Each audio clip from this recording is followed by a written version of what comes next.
फिर मैं तुम्हारे साथ कुछ भी करूं, तुम्हें अच्छे से रखूं, या फिर तुम्हें दर्द दूं, या फिर तुम्हारी दर्द की दवा बनूं, या फिर तुम्हारे दर्द का रीजन बनूं। और ये सब हक सिर्फ मेरे होंगे। और ये सब वो एक जुनून के साथ कह रहा था। वही तारा की आंखों से आंसू बह रहे थे।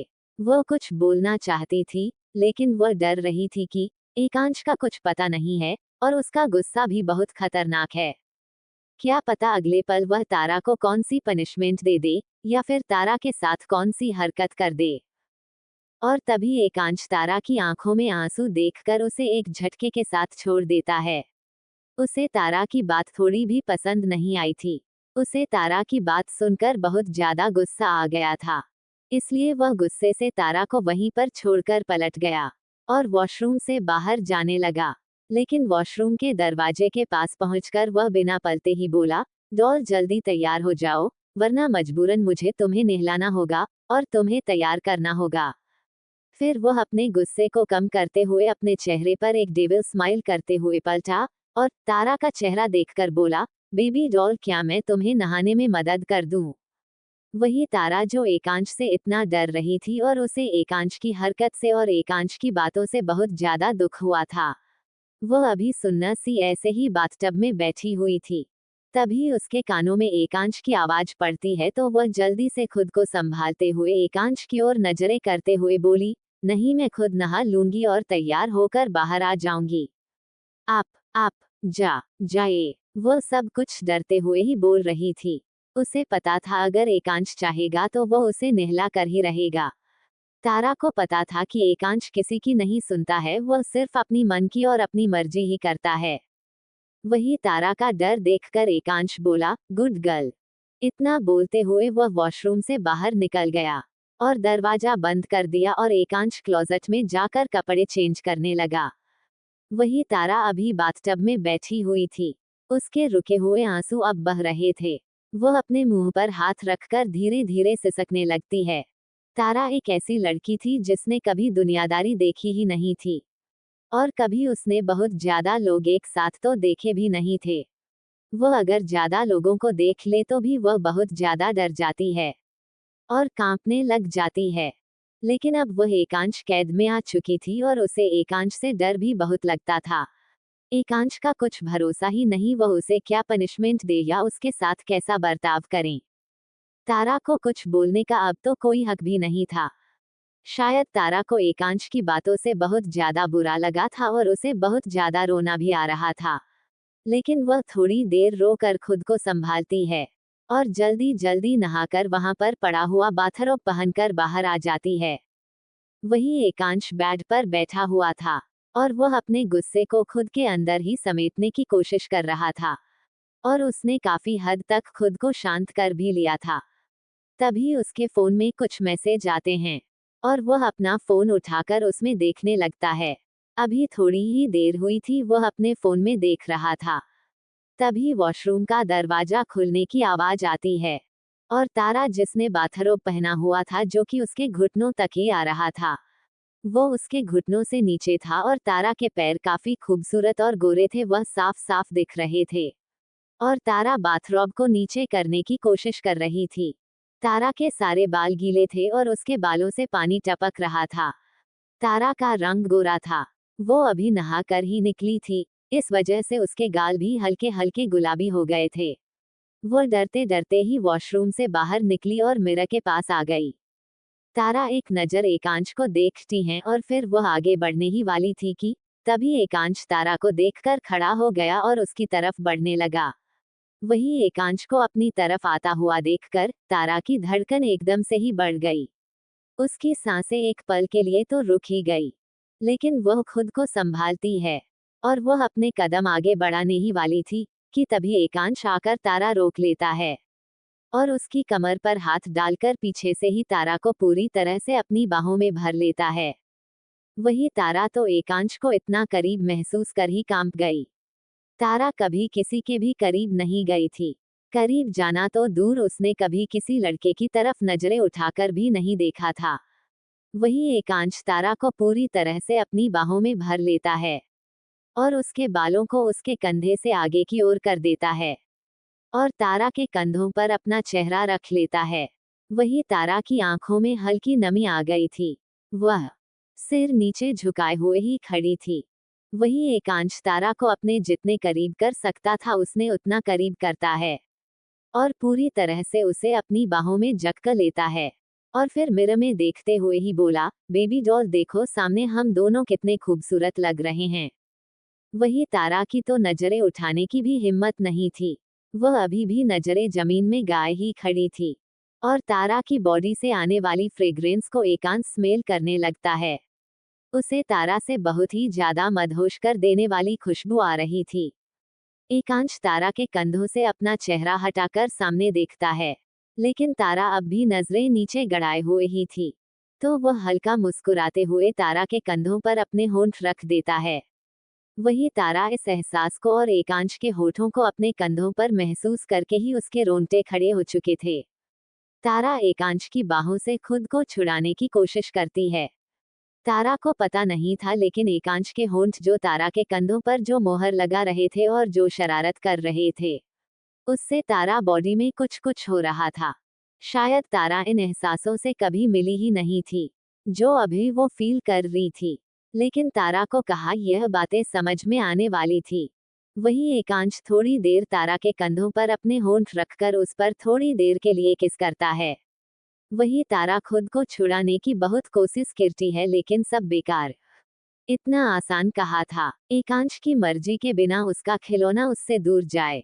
और फिर जब उसका मन भर जाता है तो वह अपना चेहरा ऊपर उठना है और तारा के कंधों से होंठ हटाता है और एक नजर तारा के कंधों पर डालता है, जहां अब तारा के कंधे पर एकांश के होंठों की मोहर लग चुकी थी। तो एकांश ये देख डेविल स्माइल करता है और सामने देखता है तो तारा उसकी बाहों में अभी खुद को छुड़ाने की कोशिश कर रही थी। तो एक डेविल स्माइल करते हुए ही बोला, baby doll, my innocent baby doll, सामने देखो। तो तारा उसकी थोड़ी ऊंची आवाज सुनकर सहम सी जाती है और फिर सामने मिरर में देखने लगती है। सच में वह दोनों बहुत ही ज्यादा खूबसूरत लग रहे थे। बेस्ट ऑफ बेस्ट कपल लग रहे थे। लेकिन तारा को तो बस एकांश से डर ही लगा रहता था हर वक्त। इसीलिए तारा फिर से खुद को छुड़ाने की कोशिश करते हुए ही बोली, छोड़िए मुझे प्लीज, छोड़िए मुझे। वही एकांश तारा की बात सुनकर बोला, कभी नहीं, मैं तुम्हें कभी नहीं छोड़ने वाला। इतना बोलकर वह तारा को खुद की बाहों से आजाद कर देता है। वही तारा खुद को आजाद महसूस करते ही जल्दी ही क्लोजेट्स रूम में भाग गई और वह अंदर जाकर जल्दी से कमरा अंदर से लॉक कर देती है। लेकिन हमारी मासूम तारा को कहाँ पता था कि हमारा एकांश अग्निवंशी एक डेविल है। उसे बेचारी को तो लगा कि उसने दरवाजा बंद कर दिया है तो वह बच गई। वही बाहर खड़ा एकांश तारा की हरकत को देखकर जोर जोर से हंसने लगता है और थोड़ी देर वह ऐसे ही हंसता रहता है। उसे कमरे में उसकी डरावनी हंसी गूंज रही थी। वही तारा एक जीन्स और एक टॉप पहनती है। उसने जीन्स और टॉप पहन लिया था और वह टॉप की जिप जो थी उसे बंद करने की कोशिश कर रही थी, लेकिन उससे बंद ही नहीं हो रही थी। वह अभी एकांश की हरकतों से हल्का हल्का कांप रही थी और उसके हाथ भी इस वजह से कांप रहे थे, इसलिए जिप बंद नहीं हो रही थी। और तभी एकांश वही क्लोज सेट रूम का दरवाजा खुलता है और एकांश अंदर आ जाता है। वही हमारी तारा बेचारी जो कि अभी भी हल्की हल्के कांप रही थी। वही वह अपनी जिप बंद करने की कोशिश कर रही थी, लेकिन तभी एकांश को अंदर आते हुए देखकर वह तो शौक से वहीं पर खड़ी की खड़ी ही रह गई। उसे कुछ समझ में ही नहीं आया।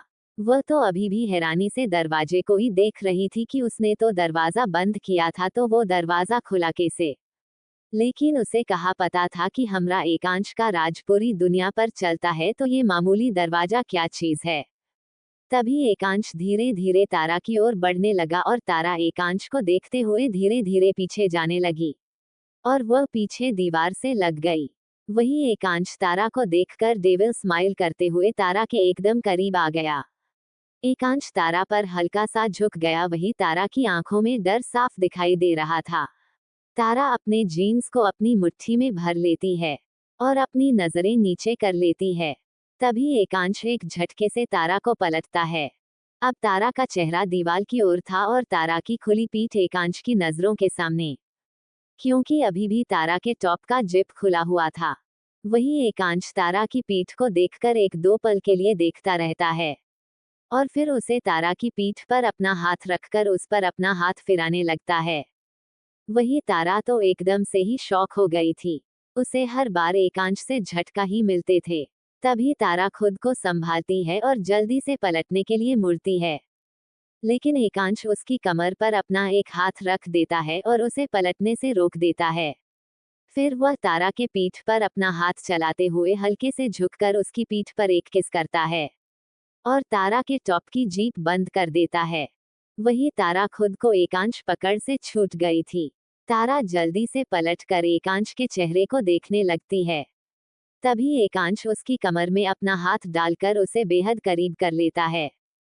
वही तारा का हाथ एकांश के सीने पर आ जाते हैं। फिर तारा डरते डरते ही बोली, ये आ आप ऐसी हरकतें क्यों करते रहते हो? मुझे बिल्कुल भी पसंद नहीं है आपकी हरकतें। वही तारा की बात सुनकर एकांश डेविल स्माइल करते हुए ही बोला, क्योंकि मुझे ये सब हरकतें करना बहुत ही ज्यादा पसंद है। और सबसे पहली बात तो मेरा तुम पर पूरा हक है और हमेशा तुम पर सिर्फ मेरा हक ही रहेगा, समझी तुम? इसीलिए तुम मुझे अपनी बॉडी को, अपने चेहरे को या अपने आप को छूने से नहीं रोक सकती। मैं तुम्हारे साथ कुछ भी करूं, तुम मेरा एक खिलौना हो, तो ये समझ लो तुम। वही एकांश की बातें सुनकर तारा को पता नहीं क्यों, लेकिन एकांश की बातों से अपने अंदर एक दर्द महसूस हो रहा था और उसकी आंखों में हल्की नमी भी आ जाती है। लेकिन वह अपना सिर नीचे झुका लेती है और ऐसे ही एकांश की बाहों में खड़ी रहती है। तभी एकांश तारा के चेहरे को थोड़ी देर देखता है और फिर उसे अचानक से ही अपनी गोद में उठा लेता है और तारा भी इस बार कुछ भी नहीं बोलती और चुपचाप उसकी गोद में ही रहती है। वही एकांश तारा क्लोजेट से बाहर मिरर के सामने लेकर आता है और तारा को मिरर के टेबल पर बैठा देता है और वहां पर पड़ा ड्रायर उठाकर तारा के हेयर को ड्राई करने लगता है, उसके बालों को सुखाने लगता है। वही तारा एकांश की हरकत थोड़ा हैरान भी हो जाती है और वह एकांश के चेहरे को देखने लगती है, लेकिन एकांश का पूरा ध्यान तारा के बालों को सुखाने में था। करीब 10 मिनट बाद एकांश तारा के बालों को सुखा लेता है। उसने अभी हेयर ड्रायर टेबल पर रखा ही था कि उसके कमरे का दरवाजा नॉक हुआ, तो एकांश तारा को वही मिरर के सामने छोड़कर वह दरवाजे के पास जाकर कमरे का दरवाजा खोलता है, तो सामने रामू काका ब्रेकफास्ट लेकर खड़े हुए थे। द डेविल मेंशन में एक रामू काका ही थे, जिसे एकांश के फ्लो पर आने का हक था और उसके कमरे तक खाना या फिर कोई भी चीज पहुंचने का राइट रामू काका को ही था। रामू काका सर झुकाए हुए ही एकांत को ब्रेकफास्ट की प्लेट पकड़ा देते हैं और वही एकांश प्लेट लेकर कमरे में आ जाता है और रामू काका वहां से फिर से नीचे चले जाता है। वही एकांश ब्रेकफास्ट लेकर सोफे पर आ गया और सोफे के टेबल पर ब्रेकफास्ट रखकर तारा की ओर देखते हुए ही बोला, बेबी डॉल इधर आओ। वही एकांश की बात सुनकर तारा मिरर के सामने से खड़ी हो जाती है और एकांश की ओर देखने लगती है, तो एकांश बोला, मैंने कहा इधर आओ। तारा एकांश की बात सुनकर थोड़ा डरते डरते एकांश की तरफ अपना कदम बढ़ा देती है और एकांश के करीब जाकर खड़ी हो जाती है। तभी एकांश तारा का हाथ पकड़कर उसे एक झटके में ही अपनी गोद में बैठा लेता है। वही तारा ऐसे झटके से खींचने से तारा एकांश के सीने से लग चुकी थी और वह हैरान भी थी। वही तारा के बाल उड़कर एकांश के चेहरे पर आ जाते हैं। एकांश तारा के बालों को हटाता है। वही तारा भी अपना चेहरा एकांश के सामने करके एकांश के चेहरे को देखने लगती है। एकांश बोला, अब ब्रेकफास्ट कर लो, कल से तुमने कुछ नहीं खाया है। तो तारा डरते डरते ही बोली, वो मुझे भूख नहीं है। वह ये बात भी डरते डरते ही बोली थी, लेकिन एकांश कहाँ किसी की बात सुनने वाला था। उसने ब्रेकफास्ट की प्लेट अपने हाथ में ली और उसमें से एक निवाला बनकर तारा के चेहरे की ओर बढ़ा दिया। तारा पहले तो हैरानी से एकांश को देखती हैं और फिर वह थोड़ा डरते हुए ही बोली, वो मुझे भूख नहीं है सच में। एकांश बोला, तुम्हें भूख हो या ना हो तुम्हारी मर्जी यहाँ पर नहीं चलेगी। मैंने कहा ना मेरा तुम पर हक है, तो मैं जो भी तुम्हें कहूंगा तुम्हें वह सब करना पड़ेगा। इसलिए मेरा ऑर्डर है कि तुम ये ब्रेकफास्ट करो, चलो अब खाओ। इतना कहकर एकांश जबरदस्ती तारा के मुंह में निवाला डाल देता है। वही तारा भी कुछ ना बोलते हुए वो खाना खाने लगती है। अपने हाथों से पूरा ब्रेकफास्ट एकांश तारा को कराता है और फिर तारा का ब्रेकफास्ट पूरा होते ही एकांश सोफे पर से खड़ा होता है और बोला, मैं आज रात को घर पर नहीं आने वाला हूँ। और इतना सुनते ही तारा आगे जारी है, मैंने कहा ना मेरा तुम पर हक है, तो मैं जो भी तुम्हें कहूंगा तुम्हें वह सब करना पड़ेगा।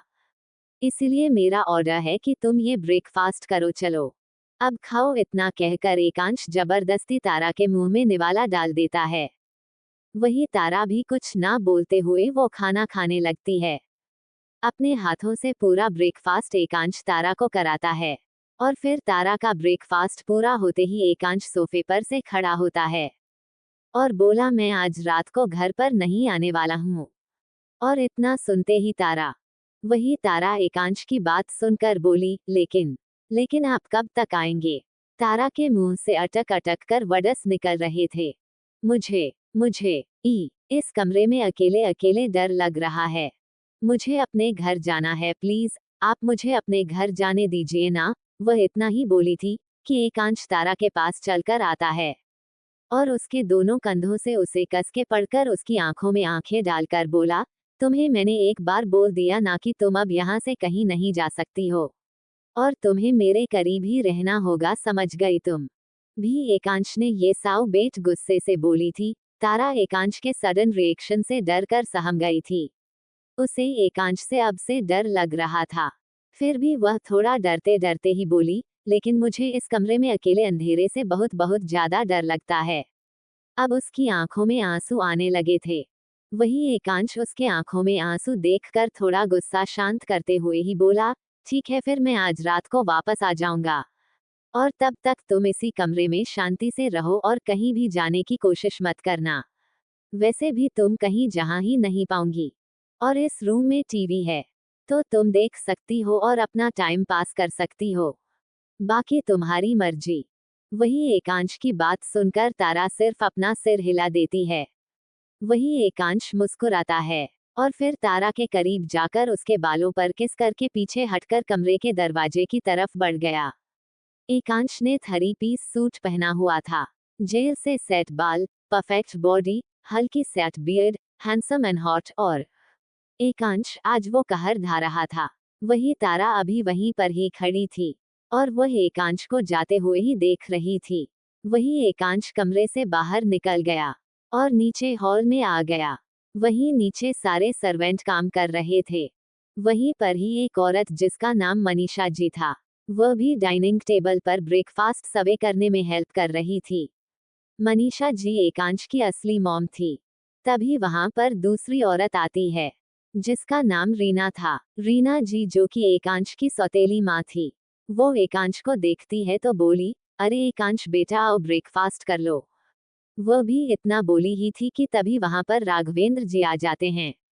एकांश के डैड थे वो और घर के हेड भी। राघवेंद्र जी का एक छोटा भाई भी जिसका नाम शिवराज था और उसकी पत्नी का नाम रागिनी था, वह सब भी ब्रेकफास्ट करने के लिए वहां पर आ जाते हैं। रीना जी की बात सुनकर एकांश बोला, मम्मा अभी मुझे भूख नहीं है और मुझे कुछ काम से बाहर भी जाना है।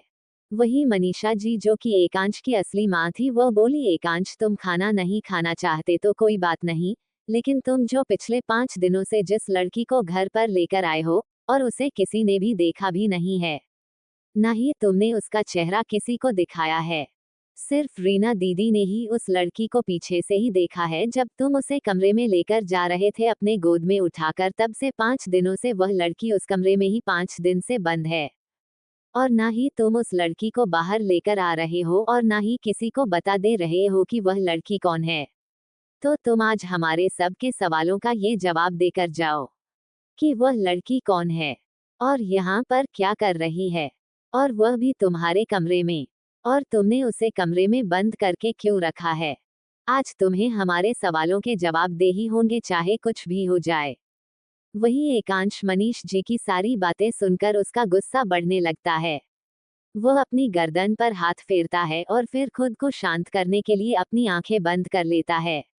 लेकिन फिर भी वह अपने गुस्से को कंट्रोल नहीं कर पा रहा था और एकांश गरजते हुए पीछे मुड़ गया और मनीष जी की ओर देखते हुए ही बोला, मैं अपनी जिंदगी में किसी भी लड़की को लेकर आऊं या किसी भी लड़की को बाहर फेंकूं, आपको उससे कोई भी मतलब नहीं होना चाहिए कि मैं किसके साथ हूं और किसके साथ नहीं, या फिर मेरी लाइफ में क्या हो रहा है।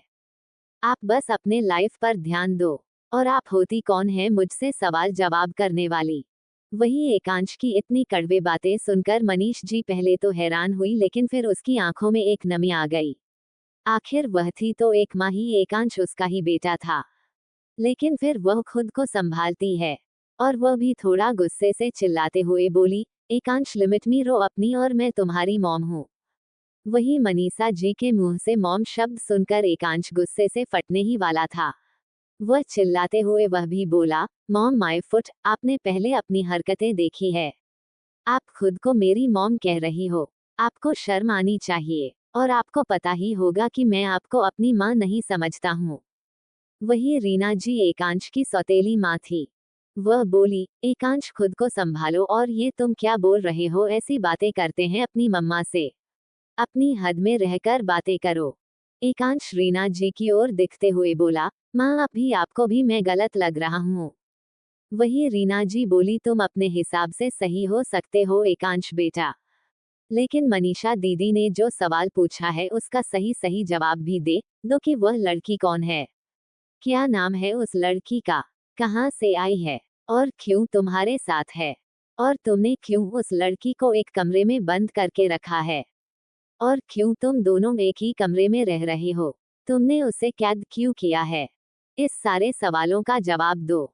वही एकांश अभी कुछ बोलने ही वाला था कि तभी राघवेंद्र जी एकांश से बोले, शेर तुम्हारी मॉम जो तुमसे सवाल पूछ रही है उसका सही सही जवाब दो। हम तुम्हें पिछले 5 दिनों से पूछ रहे हैं कि तुम किसी लड़की को घर पर लेकर आए हो और क्यों, और 20 सच सच जवाब दो हमें बस।